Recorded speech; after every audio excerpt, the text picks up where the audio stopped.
So, with every single great film that I watched last year, there always has to be a backside to that, which means I am going to talk about the worst movies that I've watched during 2024 for the first time.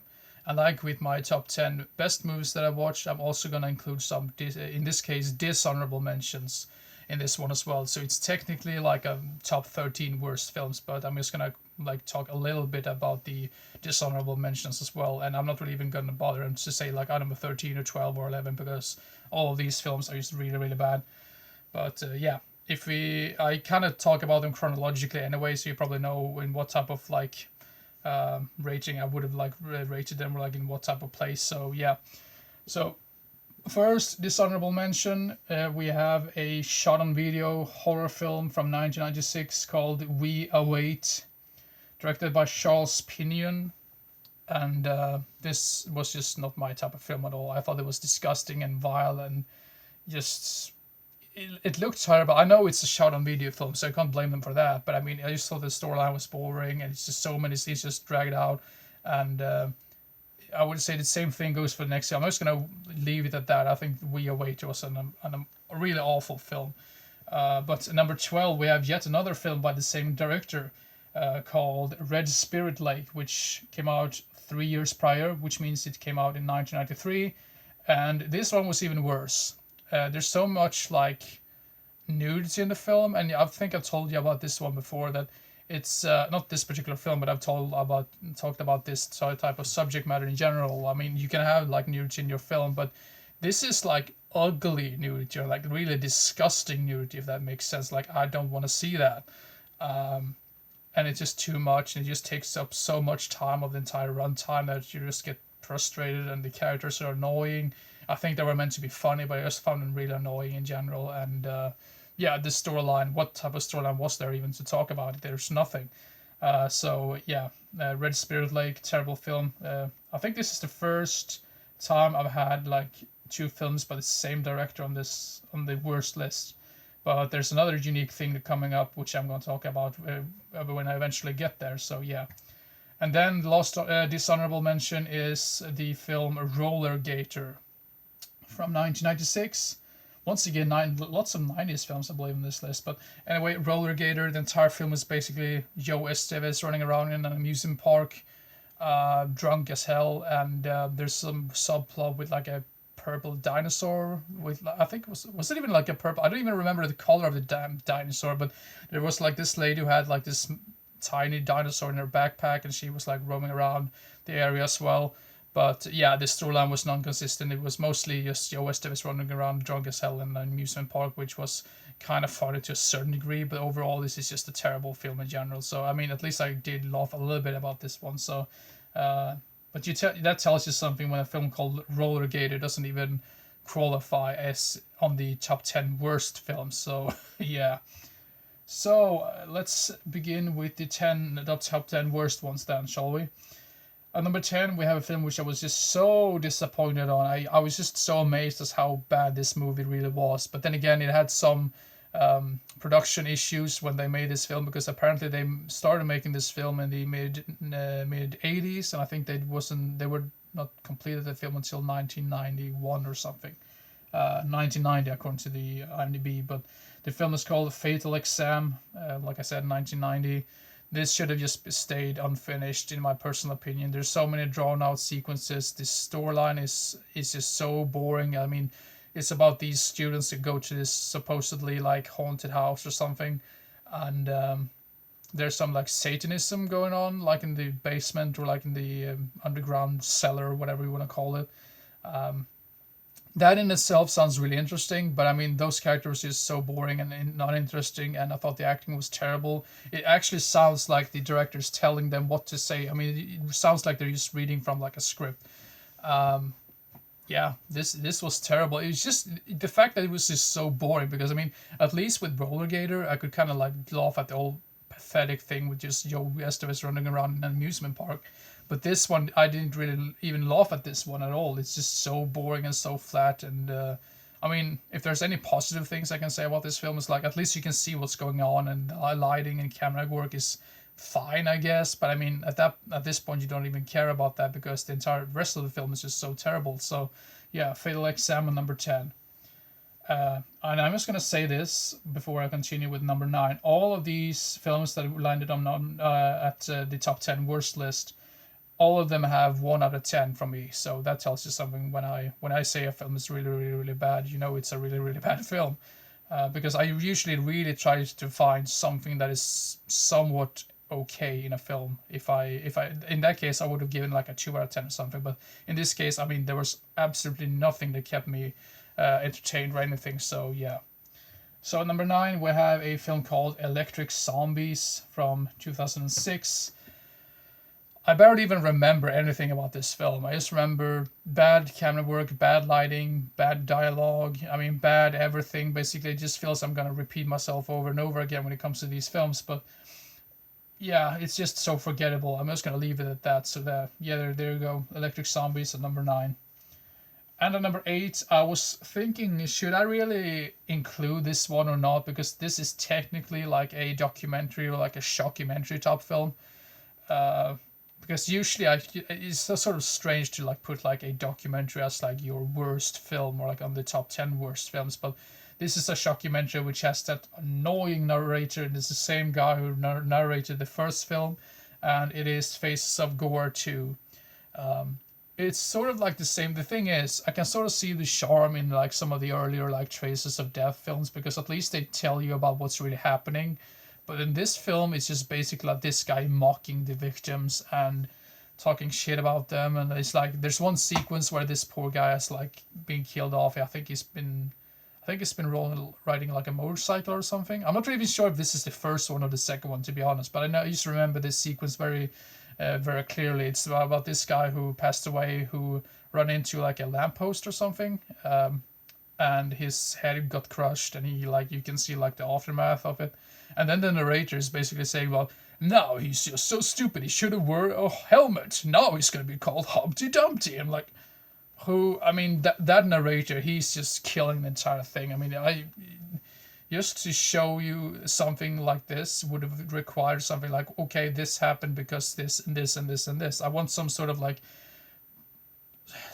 backstory to the whole event, like why did this happen, how did it happen, I mean what happened, when, what was the aftermath like. I mean, I wanted to know that those type of facts. I just don't want to see some douchebag mocking the victim. That's the problem with these, some of these shockumentary films in general. I mean, especially the Faces of Gore films, because at least the first Traces of Death was like telling you what's really going on, like behind the cameras and whatever. So yeah, but anyway, if that makes sense, I think you probably know what I'm getting at. But anyway, Faces of Death, not Faces of Death, Faces of Gore 2 at number 8. And at number 7, we have a film, Christmas film. This is one of, let's see, 2 films that land on. Well, that's not a Christmas film. Well, never mind. This was one of the last films I watched, I believe, during last year, and it's the 50s film called Santa Claus, directed by Rene Cardona. And it's apparently like a classic in Mexico. I just feel so sorry for people in Mexico that probably had to watch this garbage every Christmas. No wonder why there's so many drug cartels in that country, because I mean, when you show people like kids like this, damn, it's gonna be really really messed up in the end. This Santa Claus is just so unlikable. He just forces like small children to sing for him, and it's like a weird devil type of person. I don't even know what he was called. Was it like Pitch? Like, why would you call a devil character Pitch? That sounds really strange. And he's just so unlikable and so creepy. And the whole thing when there are like all these children gathering around and he like needs to save Christmas with Santa or something. It's just so, yeah, I don't like this at all. So yeah, there you go. Santa Claus at number 7. Now, I think this is probably the first and only time we'll ever see this. Now, this, I believe, is the very first time where I've had an entire trilogy of films on the top 10 worst films. So that tells you something, that it's going to be terrible films. And all 3 of these were shot on video, and you're going to see a pattern here. So I'm just going to say, at number 6, we have Tortured Soul 3, The Willing Flesh. Number 5, Tortured Soul 2, Ike and Mike, and number 4, Tortured Soul. So they got a tiny bit better for each film, but that's sort of like saying like just to polish a turd. I mean, it gets like 1.0%, 1.01% better than the previous one. That tells you absolutely nothing. So yeah, these are just films. I mean, I expect this to be like a fun, like low budget gore fest in a way, because especially since they made three goddamn films out of these, out of the first film basically. So I thought that would be like, oh, like a promise for really good blood and gore effects, and some of those shot on video films could actually surprise you from time to time when it comes to the blood and gore effects. But in this case, it was just so lazily done and boring, and the characters are annoying. I mean, that's really the biggest complaint I have about this entire film, that the characters are so non-existent and so boring and so flat, and it's just like this other guy that just keeps laughing, and it's just like, oh come on, and he has like the most annoying laughter I've ever heard. So yeah, so you have Torture Souls 3 at number 6, Torture Soul 5 at Torture Soul 2 at number 5, and Tortured Soul, the first one, at number 4. Now at number 3 we have a film which was actually the very last film that I watched during 2024. I had no idea what this was about before putting it into the player, and then I saw the opening credits or whatever that said it was directed by Bill Sabub. I had heard about this guy before, but I've never seen any of his films before, so I thought, well, it could be interesting, I don't really know. And now I am pretty sure I'll never ever watch any of his films again, because this is a film which is just made for his sick perversion in general, because I'm just so confused as to how he got all of these actresses to do this for him. And now I'm just completely off track here, but I just really need to tell you the title of the film. But the title of the film is Kill the Scream Queen from 2004. Like I said, I have no idea how he got all these actresses to do this project with him, because the entire film is basically him. He is actually the main character. He's like this psychotic guy who's auditioning for his like snuff film, so he wants to have people auditioning for his snuff film, and for some weird reason they just like show up like, oh yeah, I want to be in your snuff film. Like, who says that? Who willingly says, I want to be in a snuff film? Do you even know what a snuff film is? God damn it. So yeah, that's really the major issue of this film.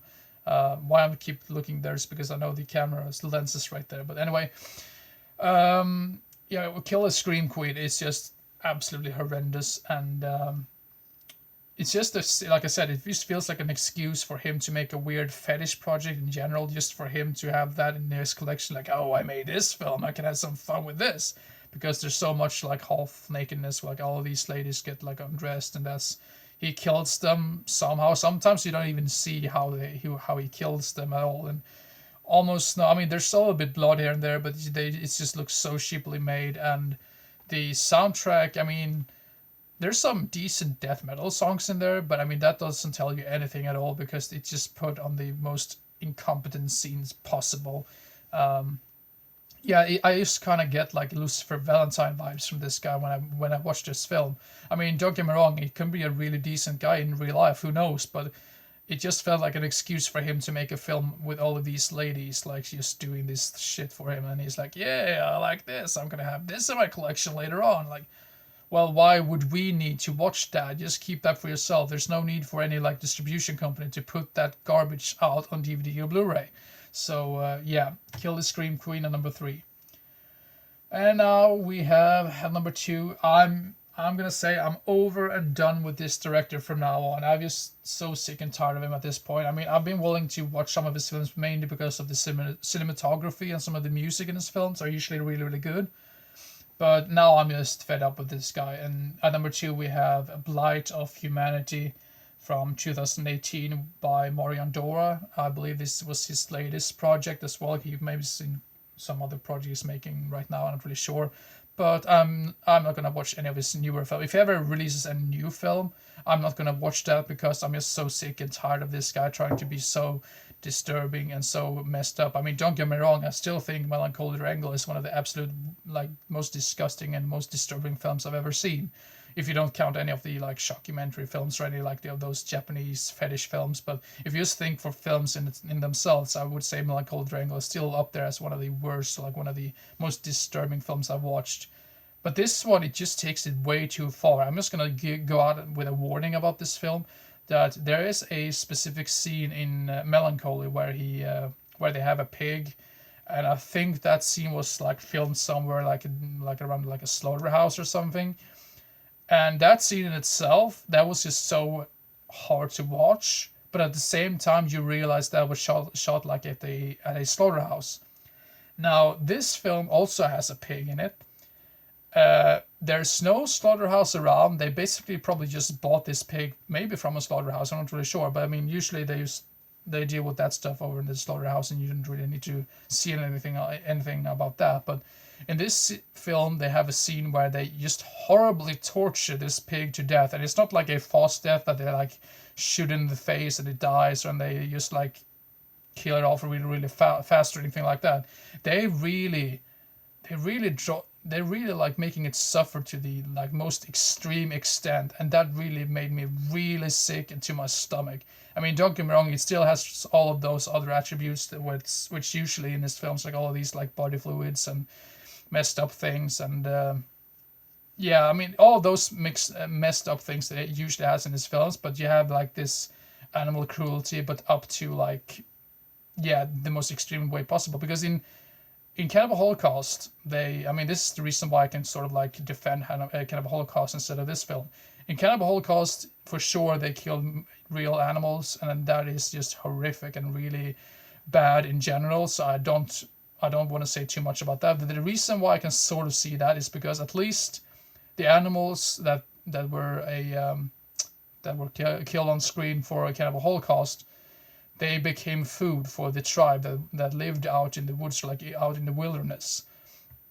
And when they killed that poor pig in Cannibal Holocaust, they actually shot it with a rifle, so it at least it died somewhat quick, I believe, if I just remember this correctly. But in this case, if you love animals, stay away from any of the films made by Mario and Dora. They are, I mean, really disgusting and really messed up. And I would say, like I said before, when I saw that scene with that poor pig in this film, I just said to myself, I'm never gonna watch any of his newer films at all. I'm just tired of this guy right now.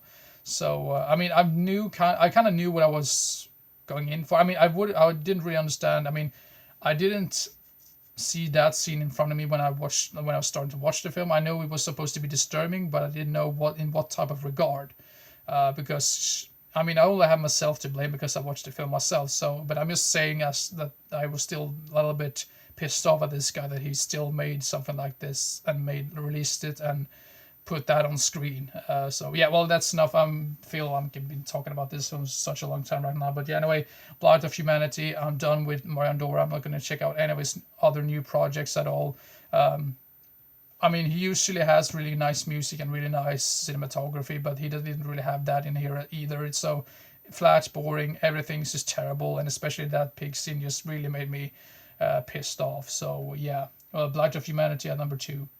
And now I can already see people, oh, how can you defend some of the other disturbing films? Well, it doesn't really try to be that, I mean, hardcore. They don't really have so many live animals killed. I mean, even though he has used that in his prior films, but in this film, it just feels like he really enjoyed to do that, if that makes sense. So, yeah.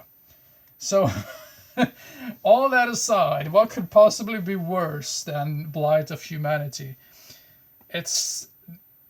This is a painful film to get through. I mean, as painful as the previous one, I mean, this is maybe a little bit strange that I put this above Blight of Humanity as the worst film, but there's nothing as bad as a terrible comedy where you don't laugh or even smile during the entire film. And number 1, we have a film called Jack and Jill with what's even his name? Adam Sandler. I'm just completely blacked out right now because this film is just so brainless, and I have no idea what they were thinking when they made this film. So unfunny. Comedy is supposed to make you at least smile during the 90-minute runtime, but everything is annoying. This music is terrible. The editing is horrendous. I didn't really like the camera work either. I mean, I didn't like anything about this film. At least some of the lighting, I guess, was decent. But I mean, then again, I think they actually had a pretty decent budget for this one, which is even more horrific when you come think of it, when this had a really, really high budget and they still somehow messed it up. So, yeah. there you go. Jack and Jill #1, the worst film I watched during 2024. Hopefully, I'm not gonna watch as many bad films as these because some of these were just really tough to get through. Yeah. Anyway, hope you enjoy this particular video. I know a another guy commented on my, I think it was my previous or my my other film like video, like I'm not really sure which video it was, but he commented about the audio quality to my videos, and I'm just really glad that people point out some of the issues with my videos sometimes, because that really helps me to make more interesting content and maybe like a little bit better with the audio and the picture quality and all that. I mean, I would still have a pretty bad camera in general because I just use my iPad, but that's what you get right now. And I hopefully the audio is better this time around. If it's not, well, you'll have to deal with it and probably just increase the volume on your device if you watch it on your desktop or laptop or phone or whatever, where you watch it. But anyway, hope you enjoyed this particular video. I'm not really sure what the next video is going to be about. Maybe another update video, maybe another review video. Because I still have a few films that, I mean, I always come to think I will have films that, oh, I forgot to show you this and I forgot to show you this. But anyway, hope you enjoyed this particular video, and keep your eyes open for the next one. And yeah, see you next time. Bye bye.